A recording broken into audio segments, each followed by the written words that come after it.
Faly miaraba tompokolahy, faly miaraba tompokivavy, tonga soa indray eto amin'ny Fandaharana Malagasy, eto Canada, Madagascar TV, arahinao amin'ny ici télévision. Anitsika dia iresaka manodidina ny tontolon'ny aisoratra Malagasy, ny kolotsaina Malagasy, manana vahinintsika, tsy iza izany fa Andriamantoa Jean Andriamananaivo, izay mpanoratra sady mpamorikira raha teo ihany koa ary mpitsabo ankoatran'izay.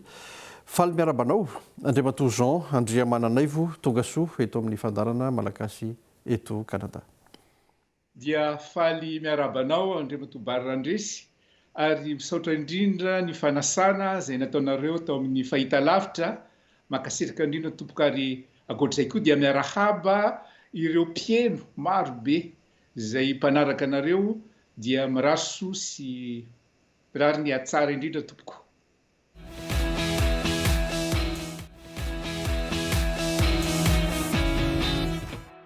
Araka nambarako teo hoe ianao dia mpanoratra, mpamorikira, mpitsabo. Asa raha ohatra ka afaka atao hoe meko roa minitra kely ianao ahafahan'ny rehetrarehetra mahafantatra hoe iza marina moa zany Andriamantoa Jean Andriamananaivo zany, mampafantatra ny mpijery atsika zany amin'izao fotoana izao. Eny tompoko, misaotra indrindra. Jean Andriamananaivo mipetraka aty Suisse ahako amin'izao fotoana izao, ary dokotera mitsabo, manampahaizana manokana momba ny ara-tsaina, psikiatra. Ary efa elaela ihany mipetrahana taty ivelan'ny nosy, kanefa dia mahatsiaro ny any an-tanindrazana, mahatsiaro ny kolotsaina malagasy ary tia mikarakara mikolokolo izany kolotsaina izany aty amin'ny tany fivianana vahinanana. Ary akoatra ny asa fanao isan'andro dia ny fezahana manokana nataoko eo amin'ny haisoratra. Ny tena koa no filoha voalohany ary nanorona ny sampana avatsa UPM aty Suisse. Ary nanoratra zavatra vitsivitsy zay mikasika izany. Akoatran'izany koa dia atao amin'ny fikambanana mpikabary malagasy eto Suisse ny tena koa. Ary filoham-panampy nandritry ny 10 taona teo latsaka kely teo eo milona amin'ny kolotsaina malagasy. Akoatran'izany koa dia misy fotoana koa izay atongavan'ny aingam-panahy, dia misy hira tafavoaka avy amin'ireo tononkalo nosoratana ary fifaniana lehibe ny mizara izany, satria moa zavatra tsy nafenina any Anjoron-dramba zany zavatra ketrehana izany, fa fifaniana lehibe ny mizara izany amin'ireo mpiray tanindrazana rehetra eto Madagasikara sy ny ety ivelany. Ka ao anatin'izay sangan'asanao izay indrindra raha sitrakao atao hoe fanaoko ihany eto amin'ity fandaharana ity, rehefa misy olona manan-talenta tahaka an'izao mba hoe aty am-panombohana, raha sitrakao raha misy tononkalo ao anatin'izay atao hoe talentanao zay asa, raha afaka mizara tononkalo aminay ianao amin'ny aty am-panombohana Andriamantoa Jean Andriamananaivo. Ia, misaotra indrindra. Ny tononkalo anankiray izay asehoko aminareo dia mikasika amin'ny barea, satria teny dia manatrika amin'ny barea ry tamin'ny nazahoan'ny barea ny médaille limy teo dia nisy tononkalo izay nisoratako ao, tononkalo barea alefa maranitra tandroka ary tena havanana, amin'ny tongotra havia na amin'ny tongotra havanana, mahery fo na ino ny tranga, ny bareary zareo omby manga. Tsy mena mita amin'ireo mena vazana ary nandresy ireo tena mazana, ireo notsipahany dia tena fanina, médaille limo tany amin'ny sanina. Ampony andresy na ho vy na ho vato, ny gasy mandroso, mahomby tsy miato, itolona foana hatramin'ny farany, ny tokiskiry dia eny andaharany. Tsy baolina fotsiny no atrehantsika, fa ity fandresena dinio fa midika, fa ny malagasy dia mety ho tafita, isika gasy zareo mahavita. Ny hoby sy vavaka dia akaroavo, ka ny fontsika hitoy koravo. Ny barea dia atrema efa ry barea alef Jean Andriamananaivo. Makasitraka anao Andriamatoa Jean Andriamananaivo, mpanoratra, mpamorokira, sady mpitsabo ihany koa zay malagasy any Suisse. Raha te anontany kely anao hoe zany mpanoratra zany inona natao hoe nataontsika hoe qualité farafakely ny tokony ananana zany hoe mpanoratra zany na poeta zany. Raha ny poeta aloha fiheverako azy dia zao manana fihetsem-po, manana ataontsika hoe sensibilité izy amin'ny teny vazaha, zany hoe manana matsilo amin'ny lafiny ara-pihetsem-po sy ara-tsaina, ary rehefa vita zany dia miketrika izany, mizara, mampita izany amin'ny alalan'ny soratra, mifidy ny voambolana izay mifanandrify amin'ny hevitra, amin'ny fihetsem-po tiana ampitana. Ohatran'ny tena koa lamo ataoko hoe psikiatra dia mihaino marary betsaka tantaran'ny fahoriana, mitantarany zavatra mahazo azy, ataoko hoe ny fahorian'ny olombelona amin'ny ankapobeny. Ary sahala tena koa dia tia mandray le fihetsem-pony ananan'ny olona, mandray izany dia mampita izany amin'ny alalan'ny teny, amin'ny alalan'ny voambolana, amin'ny alalan'ny hevitra, mampita izany araky ny fiheverako azy. Disy fahaizana mampita zay satria zavatra zarana. Marina fa fifaliana ho an'ny tena mamaky ny tononkalon'ny tena, kanefa tsaratsara kokoa raha ohatra ka hainao mizara izy mba misy zavatra ampitana aminy. Ka zavatra hitantsika amin'ny tantaram-pirenena tsy ny eto Madagasikara ihany fa atraiza misy miady ny tolona amin'ny basy amin'ny tafondro, fa misy koa ny mpanoratra mitolona amin'ny alalan'ny teny, ary ny teny dia mahery ny soratra masina azy aminazy fa ny teny toy ny sabatra roa lela, ary ny teny dia misy akony lehibe eo amin'ny fomba fisainana, ary izay indrindra moa le teny malagasy dia mitondra toe-tsaina izay mifanaraka amin'ny kolontsaintsika malagasy. Ka zay no mahatsara ny fandinihana izay teny zay sy mampitana zay teny zay. Ary ny tena moa tsy hoe mampita fa misy hevitra matetika misy afatra ao anatin'ny tononkalo rehetra zay avoakako. Idirantsika lalandalina zay tononkalo zay avoakanao zay sy ny tononkira, fa anaraka vetivety an'ireo dokam-barotra antsika dia miverina etsy any manohy miresadritsaka amin'Andriamatoa Jean Andriamananaivo zay mpanoratra, mpamorokira ary mpitsabo na dokotera ihany koa. Dokam-barotra vetivety aloha.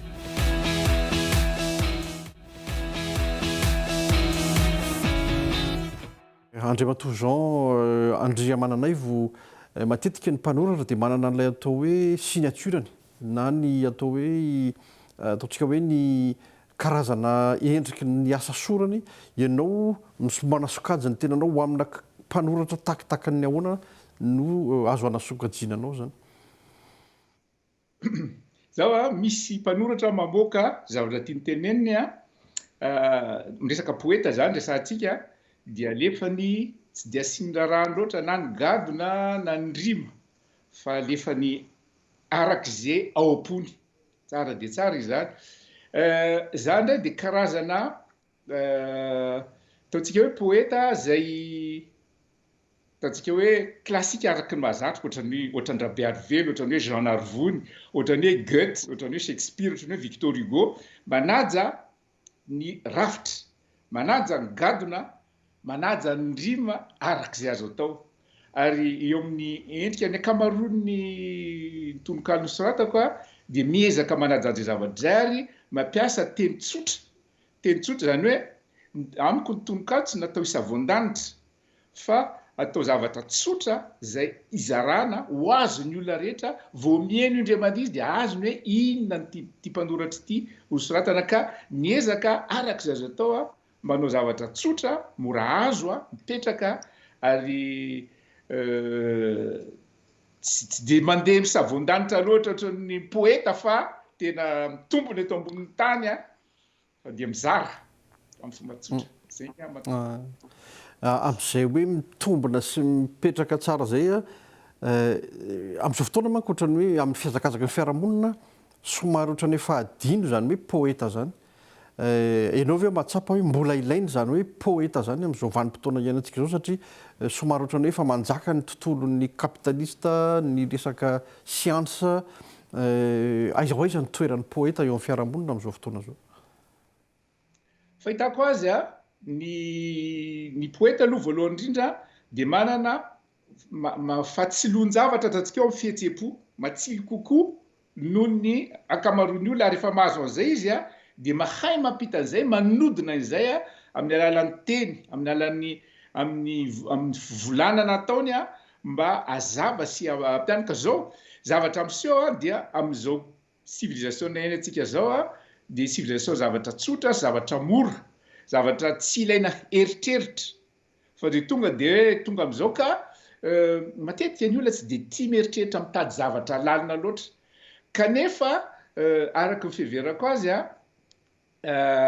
tsy tokony mbola ho very zay fitiavana ny aisoratra zay, indrindrindrindra ny aisoratra mitady zavatra tsotra, ary zavatra mahavariana fotsiny indraindray dia ny olona tsy tia eritreritra mihitsy fa zavatra hoe tonga dia tia azo ambava, tofeo izy fitenenana amin'ny teny vazany, tonga dia raisina ty dia zay tsy tonga hatrerika. Kanefa ozy hoe ny kanto dia mila kolokoloana hatrany indrindrindrindra ny kanto, ny kanto malagasy, satria io kanto mivohy ny toe-tsaina, mivohy hevitra, mivohy ahoana fomba iainantsika eto amin'izao tontolo zao, fiarahantsika amin'ny mpinamana amintsika, ny fahitantsika ny ho avy, fiheverantsika ny lasa, toerana misy atsika sy ny toerana viantsika, zavatra zany mila voizina ao anatin'ny ny teny. Ka araka verako azy manana ny toerana ny tononkalo sy isan-karazany fa mila ihany koa na izany azy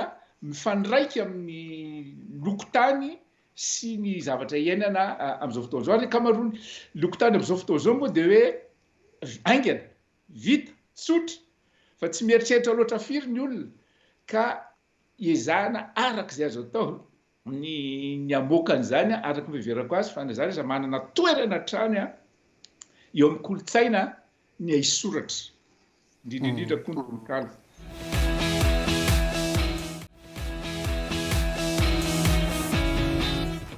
Dia mbola manaraka hatrany ny fandarana malagasy eto Canada ianao, Madagascar TV, arahinao amin'ny Ici télévision.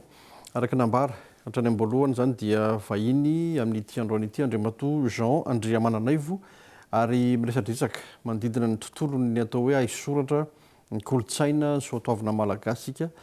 Andriamatoa Jean Andriamananaivo, fahitanao azy malagasy aty amin'ny diaspora ianao, marina fa nisy ireny atao hoe fijery ny amin'ny hoe mety tsy siny hoe miteny gasy tsony na ny aty na koa ny any Madagasikara, rehefa nisy an'izany indrindra ny filohan'ny avatsa UPM teo tany aloha,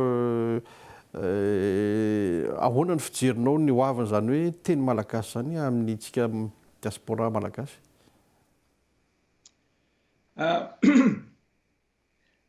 Sarotsarotra satria moramora kokoa ny mihaino ny teny vahiny, moramora kokoa na ny ankizy aza vitsy voanomboka ame vitsy ny ankizy mahay miteny malagasy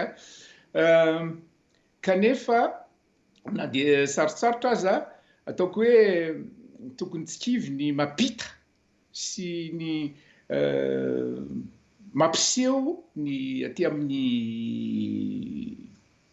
ataontsika hoe ny tsika findramonina ty ivelan'ny nosy ny akantony ny aisoratra, akanton'ny kolotsaina malagasy, satria manana maizy azy tsika tsy mena mitary ataontsika hoe ohatran'ny tenanay zao fa ela nipetraka taty ivelany kanefa mbola manohy mikaroka mitady ny zavatra tsosoa aty any Madagasikara, nefa entina makaty dia ataontsika hoe mila fiezahana, fa no aviny dia miankina amin'ny fiezahana ataon'ireo fikambanana maro, ny fahatsiarovan-tena tsirairay mba hifandraika amin'ny zavatra tadiavin'ny olona, hoe ny kolotsaina malagasy ny aisoratra malagasy mizavatra azo iainana amin'ny fiainantsika ty ivelany ety, ary mitady an'izay zavatra zay no taoko hoe mila fiezahana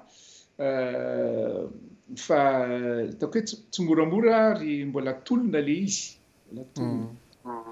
Indrindra koa amin'ny fiazakazahana ty enao moa akasitrahana indrindra satria tena hoe mbola misy zay aingam-panahy zay satria raha ho an'ny mpanoratra sasany rehefa difitra ilay azakazaky ny fiainana dia indraindray tsy manana an'ilay aingam-panahy intsony. Mandroso mo fotoanantsika ary atao hoe mamaraparana asa raha sitrakao mbola te hangataka tononkalo anankiray ihany tsika mamaraparana an'izao fandarana izao. Asa inona no azo tononkalo azo zaraina ho an'ny mpijery antsika indray zany ety ampamaranana ety Andriamatozo Andriamananaivo? Misy amboara-tononkalo vitsivitsy ny soratako ty anankiray ty atao hoe patrakalo. Patrakalo kalo mipatrapatraka atao hoe kilalao-teny avy amin'ny hoe ohatrany hoe patrakala fa tsy patrakala fa patrakalo misy kalo mipatrapatraka. Dia misy koa amboara-tononkalo atao hoe randrana zay niarahany sy ny zanakanavaviko hoe tonina anao dia tao anatin'ny fikambanany avatsa UPM mamono tena koa dia nisy maromaro ny boky niarahanay maromaro ohatrany hoe Suisse manga ty zao boky niarahako karazana amboara-tononkalo niarahanay tao mpikambana tao toy izany koa ny andininy fanondrony Suisse manga tao amin'ny avatsa UPM Suisse. Akoatran'izany moa fandresako tao ihany koa ny amboaran-kira ny rakin-kira zay zavatra tao hoe an-tananao apetraka an-tananao io dia misy hira vitsivitsy zay manembona manisy ny maha malagasy ihany koa. Misy tononkalo anankiray tiako hiantsana amintsika manina mina fa zany hoe manina zany dia atika tia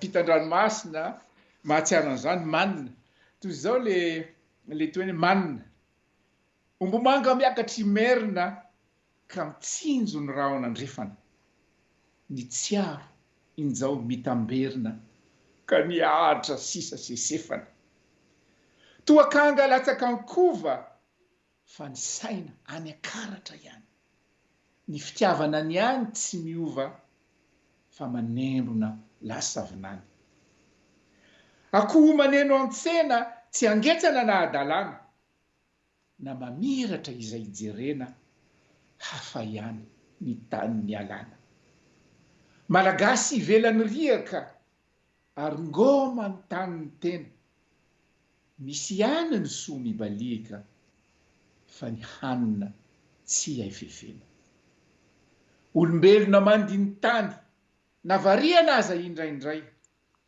ao am-pony dia velona trany ny hetahetany mandrakizay. Jean Andriamananaivo. Makasitraka anao Andriamatozo Andriamananaivo amin'ny tononkalo zay nentinao manina atao hoe mahampatsiaro an'izany fiarahamonina sy ny tontolo any Madagasikara zany. Somary tsy voaretsantsika moa satria efa mamaraparana ihany tsika fa ianao koa dia mpamorikira. Fa nasehoanao tao ihany ny atao hoe rakin-kira anankiray fa anisan'ny atao hoe sanganasanao ihany koa zany hoe famoronana hira zany. Mbola isy fotoana iresantsika bebe kokoa ny amin'izany ndray angamba fa tsy ny tontolon'ny mahapoety sy ny haisoratra nefa ny amin'izany tontolon'ny haikira fa dia zay aloha ny androany fa dia makasitraka ny nanao nanaiky ny resaresaka teto. Dia ianareo nisorana tompoko nanome toerana ny haisoratra malagasy ary nanasa ny tenanay ary engane mba aliana ny mpiaino ny teniny razany satria misy zavatra kanto eo amin'ny tenitsika voambolana fampiasantsika raha tena diniana misy zavatra tena mahaliana fandraika mihitsy amin'izao vaninandro iainantsika izao ka dia makasitraka mankatelina indrindra tompoko. Ya, zay dia izay ihany koa no mamarana ny fandarantsika tamin'ity anio ity manome fotoananao ho amin'ny manaraka indray veloma tompoko.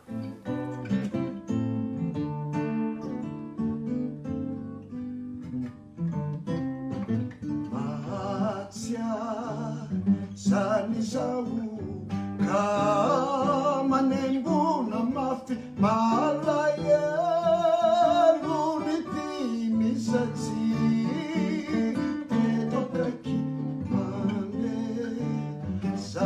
saikyo ka miampitany hoanye zay elariako sasany animityana mahatsiay zany zao ka manembona mafy malaelo nitiny satsi teto akaiky mane zany saikyo ka miampitany hoany zay elariako e sasany andrimityana ry volaneny ambony mahatsinjovy zany diany ry kitany rone toino anisy ndraosonrino utudun malaky izy akaiky mitiana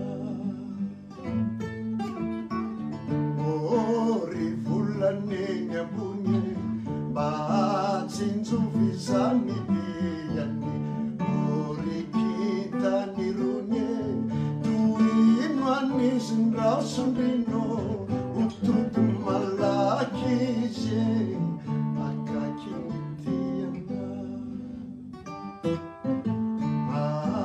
mahatsiay zany zao ka manembona mafy malaelo nitiny satsi teto akaiky mane zany saikyo